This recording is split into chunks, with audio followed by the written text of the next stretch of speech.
আশা করি সকলে ভালো আছো। আজকে আমরা কথা বলতে যাচ্ছি এনিমের এমন একটি ব্যাপার সম্পর্কে যা হয়তো অনেক লোকজনই জানে, আবার অনেকেই জানে না। সো ভিডিওটি খুবই ইন্টারেস্টিং হতে চলেছে।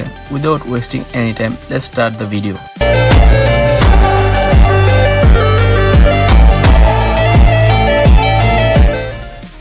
প্রথমে আসো, এনিমে কি। আমাদের সমাজে এমন অনেকেই আছে যারা এনিমে দেখে কিন্তু জানে না এনিমে ব্যাকস্টোরি সম্পর্কে। অ্যানিমে হলো জাপানিজ অ্যানিমেশনের TV series, movie, web series যা কালারফুল অ্যানিমেশন, ব্রাইটফুল ক্যারেক্টার এবং ইমাজিনেশন থিম দ্বারা তৈরি। এই অ্যানিমেতে রয়েছে বিভিন্ন ধরনের জনরা, যেমন action, romance, horror, fantasy, science fiction ইত্যাদি। অ্যানিমে অ্যানিমেট করা হয় 2D ড্রয়িং এর মাধ্যমে, যাকে আমরা বলে থাকি অ্যানিমে। কে এবং কখন অ্যানিমে তৈরি করে? বিশ্বের প্রথম অ্যানিমে তৈরি করা হয় 1917 সালে, যার নাম ছিল নামাকুরা গাতানা। আর এটি ছিল বিশ্বের প্রথম অ্যানিমেটেড শর্ট ফিল্ম, যা তৈরি করেন তখনকার বিখ্যাত অ্যানিমেটর জুনোইচি কোচ।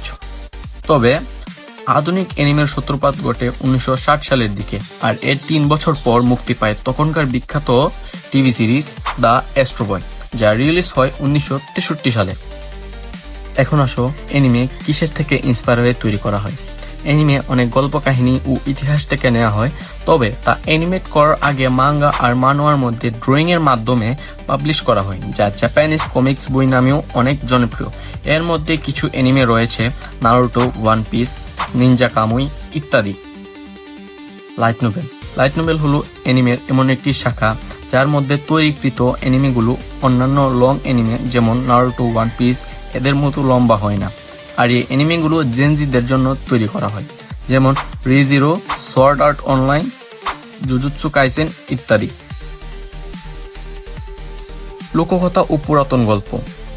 অনেক সময় অ্যানিমে এই লোককথা ও পুরাতন গল্প থেকেও তৈরি হয়েছে, যা জাপানিজ আন্তর্জাতিক পুরাতন কিংবদন্তি ও লোককথা থেকে অনুপ্রাণিত। ঐতিহাসিক ঘটনা ও সাহিত্য।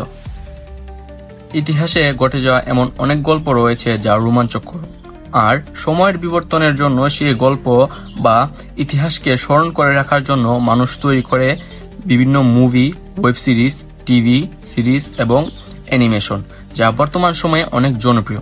তার মধ্যে অন্যতম হল ভিনল্যান্ড সাগা, যা তৈরি করা হয় ভাইকিংসের ইতিহাস থেকে, এবং আরেকটি হল দ্য রোজ অফ ভার্সাই, যা তৈরি করা হয় ফরাসি বিপ্লব থেকে। এখন আসো, তোমরা যারা অ্যানিমেকে কার্টুন বলো তোমাদের বলছি, ভাই তোমরা কি কখনো অ্যানিমে দেখেছো, কার্টুন দেখেছো? যদি দেখতা তাহলে হয়তো জানতা যে অ্যানিমে আর কার্টুনের মধ্যে পার্থক্য কি। অ্যানিমে শুধু প্রাপ্তবয়স্কদের জন্য, মানে যাদের এজ 18+ তাদের জন্য। আর এমন অনেক অ্যানিমে রয়েছে যেগুলো বাচ্চাদের জন্য তৈরি হয়েছে। বাট অ্যানিমেকে শুধু 2D ড্রয়িং এর মাধ্যমে অ্যানিমেট করা হয় বলে তোমরা এটাকে কার্টুন বলতে পারো না। যদি অ্যানিমের ব্যাপারে না জানো তাহলে ইউটিউবের মধ্যে অনেক ভিডিও রয়েছে, সেগুলো দেখতে পারো। গুগলের মধ্যে গিয়ে সার্চ করতে পারো হোয়াট ইজ অ্যানিমে, দেন বুঝবা যে অ্যানিমে কি আর কার্টুন কি। সো আজকের জন্য এতটুকুই। ভিডিওটি ভালো লাগলে লাইক করো, সাবস্ক্রাইব করো, আর পাশে থাকা বেল বাটনটি অন করো। See you in the next video.